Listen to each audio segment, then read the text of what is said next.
Then Moses answered, But behold, they will not believe me or listen to my voice, for they will say the Lord did not appear to you. The Lord said to him, What is that in your hand? He said, A staff. And he said, Throw it on the ground. So he threw it on the ground, and it became a serpent, and Moses ran from it. But the Lord said to Moses, Put out your hand and catch it by the tail. So he put out his hand and caught it, and it became a staff in his hand. That they may believe that the Lord, the God of the fathers, the God of Abraham, the God of Isaac, and the God of Jacob, has appeared to you. Again the Lord said to him, Put your hand inside your cloak. And he put his hand inside his cloak, and when he took it out, behold, his hand was leprous, like snow. Then God said, Put your hand back inside your cloak. So he put his hand back inside his cloak, and when he took it out, behold, it was restored like the rest of his flesh. If they will not believe you, God said, or listen to the first sign, they may believe the latter sign. If they will not believe even these two signs, or listen to your voice, you shall take some water from the Nile and pour it on the dry ground, and the water that you shall take from the Nile will become blood on the dry ground. But Moses said to the Lord, Oh, my Lord, I am not eloquent, either in the past or since you have spoken to your servant, but I am slow of speech and of tongue. Then the Lord said to him, Who has made man's mouth? Who makes him mute or deaf or seeing or blind? Is it not I, the Lord? Now therefore go, and I will be with your mouth, and teach you what you shall speak. But he said, Oh, my Lord, please send someone else. Then the anger of the Lord was kindled against Moses, and he said, Is there not Aaron, your brother, the Levite? I know that he can speak well. Behold, he is coming out to meet you, and when he sees you, he will be glad in his heart. You shall speak to him, and put the words in his mouth, and I will be with your mouth, and with his mouth, and will teach you both what to do. He shall speak for you to the people, and he shall be your mouth, and you shall be as God to him. And take in your hand this staff, with which you shall do the signs. 出エジプト記4章1節から17節。モーセは答えた。ですが、彼らは私の言うことを信じず、私の声に耳を傾けないでしょう。むしろ、主はあなたに現れなかったと言うでしょう。主は彼に言われた。あなたが手に持っているものは何か。彼は答えた。杖です。すると言われた。それを地に投げよう。彼はそれを地に投げた。するとそれは蛇になった。モーセはそれから身を引いた。主はモーセに言われた。手を伸ばしてその尾をつかめ。彼が手を伸ばしてそれを握ると、それは手の中で杖になった。これは彼らの父祖の神、アブラハムの神、イサクの神、ヤコブの神、主があなたに現れたことを彼らが信じるためである。主はまた彼に言われた。手を懐に入れよう。彼は手を懐に入れた。そして出した。なんと彼の手は皿跡に起こされ、雪のようになっていた。私は言われた。あなたの手をもう一度懐に入れよう。そこで彼はもう一度手を懐に入れた。そして懐から出した。なんとそれは再び自分の肉のようになっていた。たとえ彼らがあなたを信じず、また初めの印の声に聞き従わなくても、後の印の声は信じるであろう。もしも彼らがこの2つの印を両方とも信じず、あなたの声に聞き従わないなら、ナイルの川の水を汲んで乾いた地面に注ぎなさい。あなたがナイル川から汲んだその水は乾いた地面の上で血となる。モーセは主に言った。ああ、我が主よ。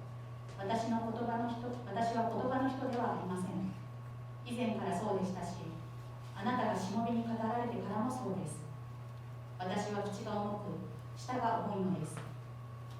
主は彼に言われた。人に口をつけたのは誰か。誰が口を聞けなくし、耳を塞ぎ、目を開け、また閉ざすのか。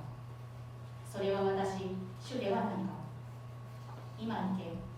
私があなたの口と共にあって、あなたが語るべきことを教える。すると彼は言った。ああ、主よ。どうか他の人を使わせてください。すると主の怒りがモーセに向かって燃え上がり、こう言われた。あなたの前にレビ人アロンがいるではないか。私は彼が雄弁であることをよく知っている。見よ、彼はあなたに前に出てきている。あなたに会えば心から喜ぶだろう。彼に語り、彼の口に言葉を置け。私はあなたの口と共にあり、また彼の口と共にあって、あなた方がなすべきことを教える。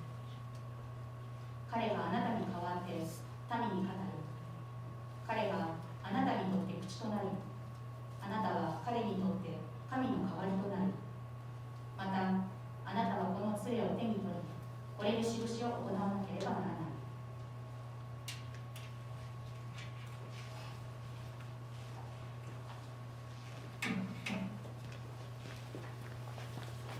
You may be seated.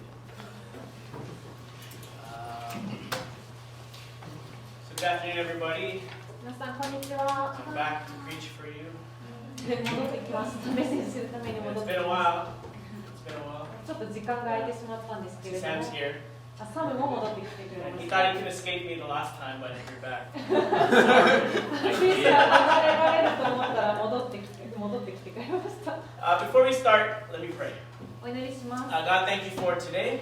神様、今日という日をありがとうございます。 Thank you for your word. あなたの御言葉をありがとうございます。 And I pray, Lord, that your Spirit would open up our hearts and our minds to hear you. あなたの聖霊様が私たちの心を開いてください。 And that as a church we may be able to gather together and follow you in obedience to you, Lord. 教会としてあなたに心から従うことができますように導いてください。 In Jesus' name we pray. イエス様の名前を通してお祈りします。 Amen. アーメン。 All right, so continuing our series in seeing the gospel in the book of Exodus, we left up on chapter 3. 出エジプト記を通して見る福音のシリーズの続きです。前回3章まで行きまし So た。 this is where God had revealed himself to Moses in the form of a burning bush that didn't burn up. 3章では燃え尽きない芝の中に主の御使いが現れる、モーセの前に現れるっていうところです。 Yeah, God then tells Moses that he heard the cries of his people and knows the suffering of his people. 神様はモーセに民の叫び声を聞いてその痛みを知ったっていうことを伝えました。 He then chooses Moses and gives him the task of letting the people of Israel know that God will free them from the oppression of Pharaoh. そこで神様はモーセを選んでイスラエルの民に対してファラオやエジプトの圧迫からモーセが連れ出すっていう任務を与えました。 Now for 40 years, Moses was just living a simple life in the desert, taking care of sheep. モーセは40年間砂漠で羊飼いとして、すごいシンプルな生活を送ってました。 Now he's given this huge task of being the one to free the people of Israel for real now. でそんなモーセがイスラエルの民をエジプトから導き出すっていう重大な任務を与えられます。 In our passage today, Moses has many doubts and even tries to escape what clearly God is calling him to do. 今日の聖書箇所ではそのモーセが多くの疑いを持っててその神様に任務を与えられたもののが逃げようとするっていうシーンです。 But God assures him that he will be with him and they will believe him. でも神様はモーセと共にいることまた、イスラエルの民が、モーセを信頼するっていうことを約束します。 So the title of my message today is The Power and the Word of the Lord. 今日のメッセージのタイトルは主の御力と御言葉。 And my points are number 1, God shows his power. 一つ目のポイント、神様の御力を示される。 Number 2, God gives his word. 神様の御言葉を与えられる。 And number 3, God shows his grace. 神様の恵みを示される。 So number 1, God shows his power. 一つ目、神様の御力を示される。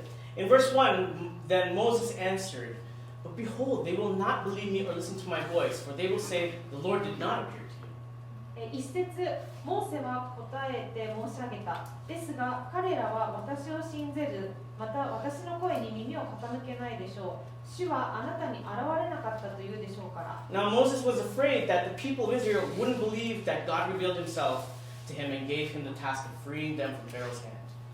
モーセは神様ご自身がモーセの前に現れてファラオの手から連れ出そうとしている任務を与えられたなんてイスラエルの人は信じないだろうって恐れています。 So God shows him how they would believe. なので神様はイスラエルの民がどのように信じるかっていうのを、お示しになりました。 Yeah, God asks Moses or tells Moses about his staff to throw it on the ground. 神様はモーセに杖を地面に投げよって言いました。 And Moses does it, and it becomes a serpent. モーセはその通りにすると杖は蛇になりました。 I can imagine Moses, he was afraid. He ran away from it. なのでモーセは怖くなってちょっと逃げました。 But God tells Moses to go back to it and catch it by the tail. でも神様はモーセにその蛇の尾をつかめって言います。 And of course, it becomes a staff again. でそうするとまた杖に戻ります。 And God is not done with his miracles. God is not done. He tells Moses to put his hand in his cloak. でも神様はここでやめません。次に神様は手を懐に入れよって言います。 And then when Moses took it out, it becomes leprous. でモーセが懐から手を出すと手はサラートっていう特殊な皮膚病にかかってました。 Now, I don't know about you, but if I took my hand out of my pocket, it was all messed up like that. 皆さんかどうかわかりませんが、僕だったら、懐から取ってそんななんか皮膚病にかかってたらもうすごいはぁってなっちゃいますね。But God instructs Moses to put it back into his cloak. でももう一回神様はモーセに手を懐に入れなさいって言います。 And he takes it out, and it becomes normal. で懐から手を取り出すとまた正常に戻ってました。 Verse 5, God says, that they may believe that the Lord, the God of their fathers, the God of Abraham, the God of Isaac, and the God of Jacob, has appeared to you. 5節では、これは彼らの祖父の神、アブラハムの神、イサクの神、ヤコブの神、主があなたに現れたことを彼らが信じるためである。 Yeah, God was basically showing his power to Moses. 神様は要はモーセに神様ご自身の力を示してました。 And that this is how Israel would know that he is real. でイスラエルの民が神様が本物であることはこうやって気づくんだよっていうのを示してました。 And that he did call Moses for the task. で神様ご自身がモーセを任命したっていうことを示してました。 Like it wasn't just a bunch of tricks. でただのなんかこうトリックみたいなのをやってたわけじゃなくて、 Like he wasn't told to just pull out a rabbit from his hat. ただちょっとウサギを帽子から取り出すようなトリックをやりなさいって言ってたわけじゃない But です。 these were signs to let the Israelites know that God was with him. これらの印っていうのは神様が、モーセと共にいるっていうことを示すために行われたことです。 And that he had the power to free them from slavery. 神様ご自身がイスラエルの民を奴隷から導き出すっていう力を持っていたっていうことを示すためでした。 So in verse 8 he says, if they will not believe you, God said, or listen to the first sign, they may believe the latter sign. 8節たとえ彼らがあなたを信ぜず、また初めの印の声に聞き従わなくても、後の印の声は信じるであろう。 Yeah, there was so much that God can do that if they didn't believe the first one, they would believe the next one. 神様はすごいもう何個も印を行うことができて、最初の印を信じなくても次の印で信じるということをおっしゃってます。 He continued to tell Moses, if they don't believe, take some water from the Nile and drop it on the ground and become blood.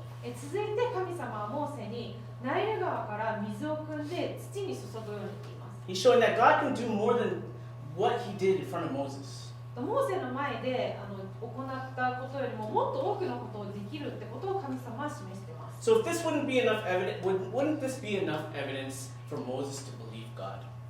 これらのことを全部行ったっていうのはもうすでに十分な証拠じゃないでしょうか。 I mean, if somebody did some kind of miracle in front of me, I'd like to say I believe. もし誰かが自分の前で印を行ったら、信じますって言うと思います。 But to be honest, I don't really know how I'd react. でも正直言うと、どうやって反応するかなって思います。 Like it might be hard to imagine seeing the kind of miraculous things that God was doing in Moses' time. 当時そのモーセの時代に、奇跡的なことを起こってたっていうのをちょっと想像しがたいです。 Or even in other instances in the Bible, when you see all the miracles happening, it would be hard to believe, hard to see. 聖書の中ではこのモーセのところだけじゃなくて他の聖書の箇所でもその奇跡的なことが起きてたっていうのをちょっと想像しがたいし信じがたいなって思う時もあります。 It's not every day we could just take something and throw it on the ground and it would become like an animal or something. 地面に物を投げて動物に変わるっていうのは、日常茶飯事で起きることじゃないですよ I know it might happen to Misato, but not. 私には起きるかもしれませんが、クリスには起きます。 But we worship the same God as the God of Moses. でも、この、モーセの神と同じ神を私たちは信じてます。 And God can make the miraculous happen. 神様はこういった奇跡的なことを起こしてくださる方です。 And He's still making the miraculous happen. 今でもこういった奇跡的なことを起こしてくださって The miracles that we experience may not be as crazy as what was going on back in the day. 今経験する奇跡っていうのは当時起こってたことほどはすごい強烈なことではないかもしれません。 But God is still showing us that He is God. でも神様は私たちに神様自身が神であることを示してください And ま He's す。 still doing things that we may not notice as miraculous in our daily lives. 私たちの日常生活の中で奇跡的なって気づいてなくてもそういった奇跡を起こしてくださってます。 Like, for example, for myself, I live in a place that is foreign to me. 私にとっては異国の土地で暮らしてます。 Like, I don't work a normal job. My in-laws sometimes worry about us. 普通の仕事もしてないので義理の両親に心配されることもあります。 But I'm here for 12 years. でも12年間ここで暮らしてます。 And I'm thriving で、今 miraculously. も元気に暮らしてます。 It actually makes no sense to me. 正直ちょっと論理的に考えてよく理解できません。 Like, logically looking at everything that's happening, especially with what I do, I should be back in Canada. 論理的に考えると、もうすでにカナダに送り返されててもおかしくない状況です。 But last year, God gave me a 5-year visa. でも去年5年間のビザがまた与えられました。 I was even doubting, like my wife. I was telling my wife, wow, am I even going to get this? 妻にも、更新できないだろうなっていう話をしてました。 And even with our finances, I'm the one who worries the most between the two of us. I 金 think. 銭的な状況に直面しても2人の間でも自分の方がより心配してます。 But miraculously, God keeps providing for us. でもいつも奇跡的に本当に必要なものが与えられ続けてます。 Because I'm still here. で今もここにいます。 I've also seen how God has changed the lives of some of you, miraculously. And I won't name names. 神様があなたたちの人生も奇跡的に変えてきたっていうところも見てきました。 Like, I've seen some of you from the beginning hate Christians. 最初からもクリスチャンのことが大嫌いな人もいました And ね。 now you're Christians. でもクリスチャンになりました。 It's kind of funny. ちょっと面白いですね。 And some of you told me stories of going through depression, broken families, or doing shady jobs. うつ病だったり、家庭崩壊を経験したり、ちょっと怪しげな仕事をしたりしてたっていう人もいたと思います。 But I see God changing you. でも神様があなたを変えてくださっているのを見ました。 And even though you're maybe going through something now, I still see that you weren't the person you were years ago. 今もまだ変化を経験している最中かもしれませんが、数年前のあなたとは違うっていうのはすごくわかります。 And you are still also affecting the people around you. そしてあなたの周りにいる人に影響力を与えているということもわかります。 And that's a God miracle. それは神様が起こしてくださっている奇跡です。 God is working miracles in our lives, and the proof is what we are now. 神様は私たちの人生に奇跡を起こしてくださっています。その証拠が私たちの人生そのものです。 And how we are gathered here today. そしてここにこうして集いていることもです。 Amen? Amen. Point 2, God gives His word. 2つ目のポイント、神様の御言葉を与えられる。 Verse 10, But Moses said to the Lord, Oh my Lord, I am not eloquent, either in the past or since you have spoken to your servant, but I am slow of speech and tongue. 10節、モーセは主に申し上げた。ああ、主よ、私は言葉の人ではありません。以前からそうでしたし、あなたがしもべに語られてからもそうです。私は口が重く、舌が重いのです。 Now, while the showing of God's power should have been enough to convince Moses, 神様がご自身の力を示したことはモーセを納得させるのには十分だったはずです。 he still was afraid that his speech and presentation wouldn't be good enough.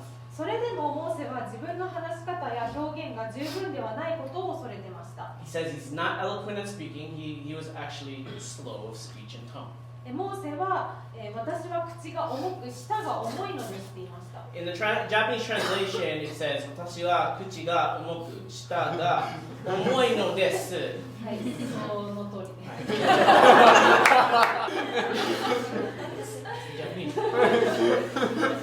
It is a direct translation of the Hebrew, which meant his mouth was heavy and his tongue was heavy.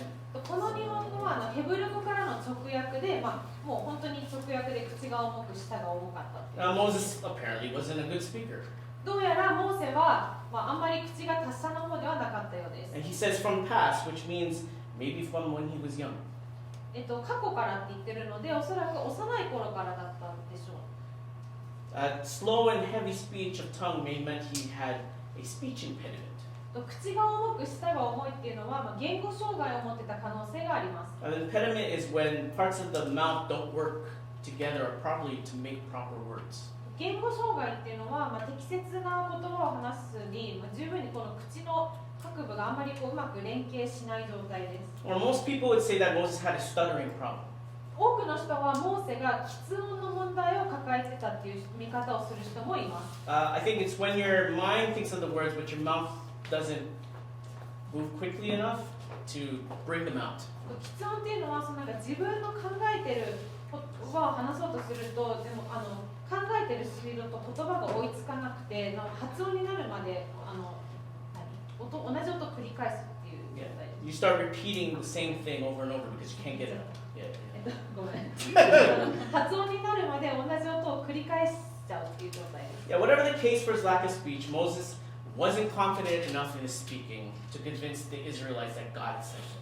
言葉の欠如が原因であったにしろ、モーセは自分の言葉に対して自信がなかったんですね。 Verse 11, the Lord said to him, Who has made man's mouth? Who makes him mute or deaf or seeing or blind? Is it not I, the Lord? 11節、主は彼に仰せられた。誰が人に口をつけたのか。誰が口を聞けなくし、耳を聞こえなくし、あるいは目を開いたり、盲目にしたりするのか。それはこの私、主ではないか。God reminds Moses that he is the creator. 神様はモーセに神様が創造主であることを思い出させます。 God is the creator of the heavens and the earth. 神様は天と地を作られた創造主です。 He created everything in 6 days, with his final creation being man and woman. 6日で全てを創造され、最後に男と女を作られました。 He took them from the dust and molded them into his image and his likeness and breathed life into them. 塵から神様ご自身に似せて男を作って息を吹き込みました。 And being our creator, he is the one who gives us the abilities we have. 私たちの創造主でもある神様は私たちに能力を与えてくださる方でもあります。 All for his purposes and his plans, he would be the one to correct Moses' speech.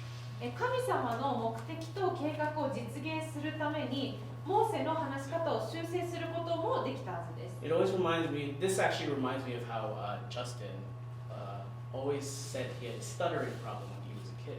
この話を読むとジャスティンが昔小さい頃喫音の問題を抱えていたって言ってたことを思い出します。 But by the way Justin speaks up here, you wouldn't have actually known that. でも今ジャスティンが目の前に立ってみんなの前で話してるのを見ると全然そんなことがあったなんて想像できないです。 Unless he told you that. でそれがあったって言われなければ想像できないと思い I ます。 think I told Turi on the Bible study, she's like, I didn't know that! バイブルスタディの時にテレアに行ったら知らなかったって驚いてましたね。 Yeah, God does wonderful things. 神様はすごい素晴らしいことを成し遂げてくださいます。 Verse 12, Now therefore go, and I will be your mouth, and teach you what you shall speak. 12節、さあ行け、私があなたの口と共にあって、あなたの言うべきことを教えよう。 God wouldn't just correct Moses' speech, but he would teach him what he will speak. 神様はモーセの言葉を直すだけじゃなくて、何を話すかっていうのも教えてくださいます。 In other words, God would give Moses the authority of his word. 言い換えると、神様はモーセにご自身の言葉の権威を与えたことになります。 Moses wouldn't have to speak from his own mind, モーセは自分の思いで話す必要がなくなりました。 but he would have God's words to let the people of Israel know that the God of Abraham, Isaac, and Jacob would be with them and would free them. アブラハム、イサク、ヤコブの神が共にいて、イスラエルの民を解放するっていうことを、それを確民に伝えるという神様の言葉が与えられていたことになります。 It's funny because using Moses despite of his lack of speech highlights God's use of broken and weak things to accomplish his will. 話すことがうまくできないモーセを用いたっていうことは、その神様がご自分の意思を成し遂げるためにその欠けてるもの、壊れてるものを用いたっていうことがここから分かります。 Moses' mouth, despite being flawed, God still used it to free the Israelites. モーセの口には欠陥がありましたが、それでもイスラエルの民から連れ出すためにモーセを用いました。 And when Jesus sent his disciples out into the field, he made the same promise to his disciples. イエス様も同様に弟子たちを野原に使わせたときに同じような約束をされました。 Luke 12:11-12 says, And when they bring you before the synagogues and the rulers and the authorities, do not be anxious about how you should defend yourself or what you should say, for the Holy Spirit will teach you that very hour what you ought to say. ルカ書の12章11から12節。また人々があなた方を街道や役人や権力者のどのところに連れて行ったとき、何をどう弁明しようか、何を言おうかと心配するには及びません。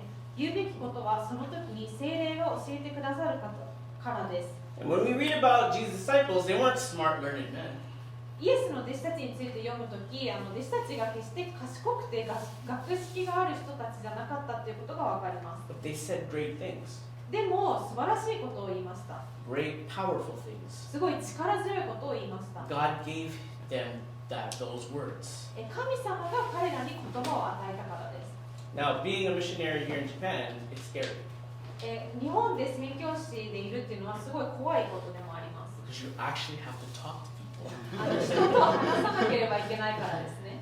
Yeah, initiating conversation with people isn't easy, 会話を始めるっていうのは決して簡単なことではありません。 especially with people who don't speak English well. 特に英語を話せない人と会話するっていうことですね。 Like even up to now, I've been here for 12 years doing the same thing, and it's still scary trying to go up to, hey, do you speak English? 12年間ずっと同じことをやってても今でも怖いです。あなた英語喋れますかって会話を始めるのは怖いです。 So I always wondered, how would I do in the country that doesn't have the same first language as mine?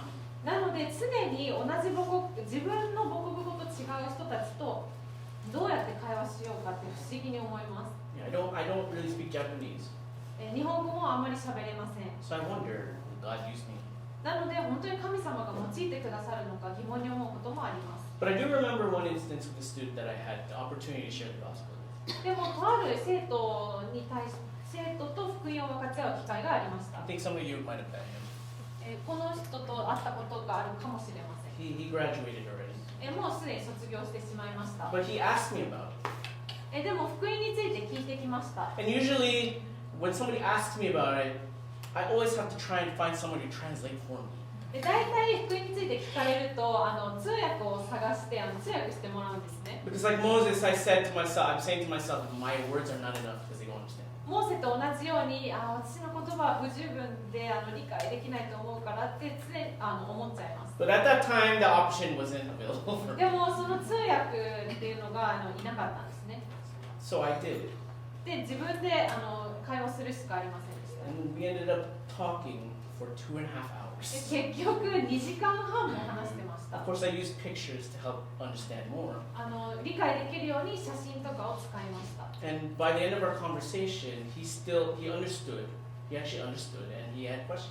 会話の最後では彼も理解してくれて質問をしてくれました。 And when we parted ways, I actually thought to myself, did that just happen? で別れ際に今の本当に起きたって思いました。 Usually my conversations like that last for like 20 minutes, 20-30 minutes. 大体会話20分持っても20分くらいかな。 And because I have limited language abilities, yeah, 20 minutes. 語学力がちょっと乏しいのでいつも大体20分くらいで終わるんですけど、 But it lasted for 2 hours. でもその会話がその時は2時間。 God will give us what we are to say. 神様は言うべきことを私たちに与えてください We ます。 just need to trust He's speaking through us just as He would do for Moses. 神様がモーセに対してしたのと同じように神様が私たちを通して話してくださるっていうのを信頼する必要があります。Point 3, God shows His grace. 3つ目のポイント、神様の恵みを示される。 So Moses not only had God's power with him, but also the authority of his word. モーセは神様の力が与えられただけじゃなくて、神様の言葉の権威も与えられました。 And this should have been enough to convince him that God was with him, both power and words. これらの神様の力と言葉の両方が与えられているということは、そのモーセを納得させるには十分だったはずです。 But we see in verse 13, but he said, "Oh my Lord, please send someone else." 13節では、すると申し上げた、ああ、主よ、どうか他の人を使わせてくださいという。 I wanted you to do this, but it's okay.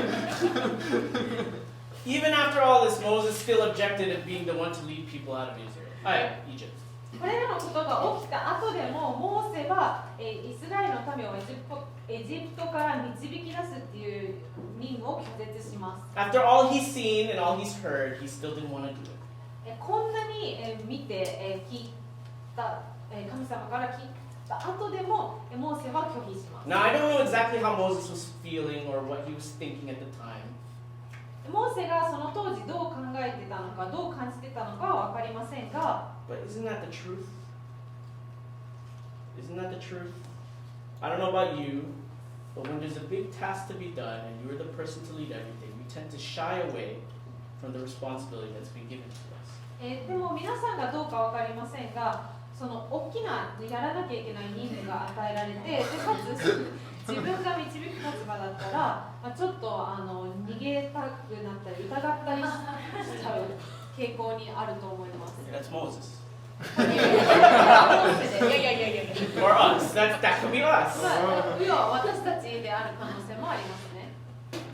We know that there's much to be done, but when we are given the task to lead it, we point to somebody else. やらなければいけないことはたくさんあるのに、いざやるっていう任務を与えられると、他の人にやってほしいなって思っちゃいます。 Especially being in a nation that doesn't want to stand out. 特に出る杭は打たれるっていうの考え方が強い国で生活してると特にそう感じるかもしれません。 But even for me, whenever this was happened recently, somebody said, "Are you associate pastor or pastor?" 最近私に起きたことなんですけど、あなたは牧師または副牧師ですかって聞かれたことがあります。 I immediately say, "No, Tim." 速攻で違います、彼ですって言いました。 Yeah, being put on the spot is an uncomfortable situation. 居心地が悪い状況に置かれるとちょっと嫌ですよ And ね。 it goes against our idols of comfort. 安心の偶像に反する状況に直面します。 In any case, Moses has been given everything he needed to go back to Egypt and to let Israel know and everyone else know what was going to happen. いずれにしよう、モーセはエジプトに戻るため、またこれから何が起きるかっていうのをイスラエルの民と他の人々にも知らせるために必要なものを全て与えられました。 Yet still, he still doubted God, or he didn't want to do it. He just didn't want to do it. それでもモーセは神様のことを疑って、やりたくないって思いました。 So what does God do? じゃあここで神様は何をしたでしょうか。 He says, "Forget you then!" Strikes him dead. I'm going to choose somebody else. もうお前はいい、もう死ねみたいな感じで言ったわけじゃないですね。 Whoa, whoa, whoa, whoa. Relax. Relax. It's not But no, of course he didn't. そんなことは言ってないですね。 Verse 14 says, Then the anger of the Lord was kindled against Moses, and he said, Is there not Aaron your brother, the Levite? I know that he can speak well. Behold, he is coming to meet you, and when he sees you, he will be glad in his heart. 14節、すると主の怒りがモーセに向かって燃え上がり、こう仰せられた。あなたの兄、レビ人アロンがいるではないか。私は彼がよく話すことを知っている。今、彼はあなたに会いに出てきている。あなたに会えば心から喜ぼう。 God was angry at Moses for his unbelief and unwillingness, even after showing him his power and giving him his word. 神様はモーセに力も示して言葉を与えたにもかかわらず、モーセが不信仰で難色を示したことに怒りました。 But amazingly, God did not reject Moses with all his objections. でも驚くことに神様はモーセを拒絶しませんでした。 God would extend his grace to Moses even in his unbelief and doubt. モーセが不信仰の中にあっても神様は恵みをモーセに差し伸べました。 He gave him the alternative of his brother Aaron. 代わりに神様は兄アロンを会いに来させました。 And verse 15 says, You shall speak to him, and he put the words in his mouth, and I will be with your mouth and with his mouth, and will teach you both what to do. He shall speak for you to the people, and he shall be your mouth, and you shall be as God to him. And take in your hand this staff, which you shall do the signs. 15節から、あなたが彼に語り、その口に言葉を置くなら、私はあなたの口と共にあり、彼の口と共にあって、あなた方のなすべきことを教えよう。彼があなたに代わって民に語るなら、彼はあなたの口の代わりとなり、あなたは彼に対して神の代わりとなる。あなたはこの杖を手に取り、これで印を行わなければならない。Rather than Moses speak, Aaron, God knowing he was a good speaker, would speak for him. モーセが話すのではなくて、その口が達者であるアロンが話すって言います。 And verse 16 is rather interesting how God words it. 16節で神様が言ったことは神様の言い方は興味深いですね。 Moses would be like God to Aaron as Aaron spoke to the people to convince them to believe. アロンが人々を信じさせるために話す中で、モーセがアロンにとって神の代わりとなるって言ったからです。 And apparently this was good enough for Moses. So apparently this would be good enough for Moses as he would eventually go. ここでやっとモーセは出かけることを決心したので十分だったことがわかります。 In the next passage, but we'll stop here today. それが次の箇所につながっていくんですけど、今日はここまでにします。 Now we're all about here looking at the gospel in the book of Exodus. 出エジプト記を通じて見る福音っていうのを今やってます。 And this is more than just a story about Moses, これは単なるモーセの話ではないんです。 but it's a small picture of what God would do for the world. 神様がこの世界に成し遂げてくださることのその小さな図です。 All that is happening is a mirror of the gospel fulfilled in Jesus, the greater Moses. 神様がモーセ、出エジプト記は神様が、後に来るその福音の、話でぎっしり詰まっていて、そのモーセよりも偉大なイエスによって成就した福音の鏡であります。 Jesus, though he was God, he humbled himself before the Father. He did not object, but he gave himself fully to the task given to him and became a man to the people. イエスは神であり、あったんですけれども、父の前でへり下って、反論せず自分に与えられた使命を全うして人間となりました。 Jesus was given the power and authority of God to perform miraculous signs to show the people that God was with him, pointing people to the Father through the works he did. イエス様は神様の力と権威を与えられて、いろんな印を行って、神様が彼と共にいられるということを人々に示して、でその神様が行った働きを通して、父なる神に人々の目を向けさせるということをしました。 John 14:10-11 says, Do you not believe that I am in the Father and the Father is in me? The words that I say to you, I do not speak on my own authority, but the Father who dwells in me does his works. Believe me that I am in the Father and the Father is in me, or else believe on account of the works themselves. ヨハネの福音書14章10節から11節、私が父におり、父が私におられることをあなたは信じないのですか？私があなた方に言う言葉は、私が自分から話しているのではありません。私のうちにおられる父がご自分の技をしておられるのです。私が父におり、父が私におられると私が言うのを信じなさい。さもなければ技によって信じなさい。Now Jesus did not have a known teacher, and he came from Galilee, considered the rejects of Israel. Yet, he spoke with the authority of God's word to the people.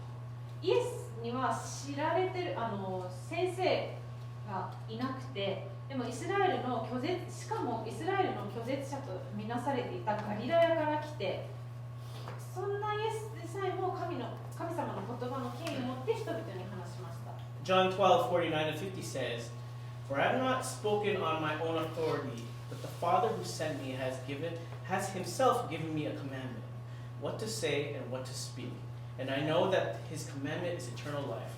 What I say, therefore, I say as the Father has told me. ヨハネによる福音書の12章49から50節。私は自分から話したのではありません。私を使わした父ご自身が私が何を言い何を話すべきかをお命じになりました。私は父の命令が永遠の命であることを知っています。それゆえ私が話していることは父が私に言われた通りをそのままに話しているのです。Jesus came to not just save people from physically oppressive kingdom, but to save the world from oppression of sin and eternal judgment. イエス様は物理的に抑圧的な国から人々を救うために来ただけじゃなくて、罪と永遠の裁きの抑圧から世界を救うために来ました。He came to bring people to much more than a physical promised land, but to a great eternal kingdom. 人々を単なるその物理的な約束の地に導くだけじゃなくて、その遥か大きな永遠の御国に導くために来られました。And with all this authority and power, Jesus also knew that they wouldn't believe him. で、イエス様はその権威をもってしても人々が自分を信じないことを知っていました。But he still did what he did. それでも、イエス様は自分の任務を全うしました。 And eventually he was put on the cross to death. そして最後には、十字架につけられました。 But Jesus would resurrect after the third day. でもイエス様は3日後に復活します。 And he would accomplish the task that he was given to him. そして与えられた使命を全うします。 That through him, believing in him and his work, he would forgive sin and he would bring us to the promised kingdom. イエス様を通してイエス様とイエス様の働きを信じて、私たちを約束の御国に連れて行ってくれます。 And all power and authority would be given to him. そしてそのすべての権力と権威がイエスに与えられています。 And after Jesus would ascend, he would actually give his power and word to his disciples. イエス様が昇天した後、弟子たちに、その力と言葉が与えられました。 They are also broken people. でも弟子たちも、欠陥があるというか、弱いものです、 And that even though they doubted at first, Jesus still gave them the grace to go out with the authority of God. 弟子たちも最初は疑ってたんですけれども、それでも、恵みが与えられて、福音を述べ伝えています。 They proclaim the good news and show the people the power of God speaking the truth of his word. それでも、良い知らせを、述べ伝え続けて神様の力を、示し続けていきます。 As his church, we are also his disciples. キリストの教会として私たちも弟子であります。 And we are also part of the plan to usher people into the kingdom. 私たちにもその人々を御国に導くという計画の一部でもあります。 As we live for Christ, we have been given the opportunity to share in his work and be his spokesperson. 私たちはキリストのために生きているので、キリストの代弁者としてそのイエス様の働きに参加するという機会を与えられています。 We are given his power and his spirit to show the world who Jesus is. イエス様が誰なのかっていうのを、この世界に示すっていう任務を与えられています。 And we are given his word, the Bible. また、神様の御言葉、聖書も与えられています。 To tell of his great gospel with authority. 権威ある偉大な福音を語る任務が与えられています。 God gives us his grace through his power and his word. 神様はご自身の力と御言葉を通して私たちに恵みを与えてくださっています。 There is no excuse to not believe in him and his salvation. 神様と神様の救いを信じない言い訳はありません。 But there is also no excuse to not do as he wants us to do. さらに神様が私たちを通して成し遂げたいことを拒否する言い訳もありません。 To live a life as a Christian actually requires faith in his power and his word to work through us and in us. クリスチャンとしての人生、生活っていうのは私たちの中、また私たちを通して働く神様の力と言葉への信仰が必要です。 It is not a life that we could just live on our own power. 自分たちの力で生きられるような人生ではありません。 But we have to rely on his power and the obedience to his word. 神様の力と御言葉に信頼する必要があります。 It's not an easy life, 決して簡単な人生ではありません。 but it is a good life. でもすごい良い人生ですね。 And when the opportunity to share the gospel with others happens, there might be times when we do chicken out. で福音を他の人に伝える機会が訪れるとちょっと怖がったりしてしまうかもしれません。 Or we might not think that God is he's using us or with us. 神様が一緒にいないって、また用いてくださらないって思ってしまうかもしれません。 But Jesus, through his grace and mercy, assures us that he is always with us, he's always sanctifying us, he's always changing us, and he's always using us for his glory. でもイエス様の恵みと憐れみのゆえに常に神様が私たちと共におられて、私たちを成果してくださって、ご自分の栄光のために使ってくださるということをそうしてくださっています。 So, a question to ask yourself. 自分自身に聞いてほしい質問です。 When the opportunities arise, do you take it believing that God will speak through you, or do you shy away and make excuses like Moses? 福音を分かち合う機会が訪れたとき、神様があなたを通して語ってくださるって信じて福音を共有しますか、それともモーセのように言い訳をしますか。 Always remember, we have the power and the word that created the world and is leading and guiding us. この世を創造した力と言葉、同じ力と言葉が私たちに与えられているということを思い出す必要があります。 All his authority was given to us. 神様の全ての権威が与えられています。 So let's represent Christ. なので、イエス様の模範となるような生活をしていきましょう。 Amen? Amen. Let's pray. お願いします。 Father God, we thank you, Lord, for your presence here with us today. 神様、あなたがここにいてくださっていることを感謝します。 Thank you for your word. あなたの御言葉を感謝します。 Thank you for your Holy Spirit. あなたの聖霊を感謝します。 Thank you for the salvation that we have in Christ. キリストを通して得られた救いを感謝します。 And thank you that the hope of your word is true. あなたの御言葉の希望が真実であることを感謝します。 That in the end we will be with you. そして最終的にはあなたと共にいられることを感謝し So I ます。 pray as we continue to live our lives as Christians, as your people, あなたの民として、クリスチャンとして人生を送っていく中で、 that we will always remember that. そのことを思い出して歩んでいくことを歩んでいきますように。 And that hope and authority would empower us to live out lives sharing the gospel to our friends and our family who don't believe yet.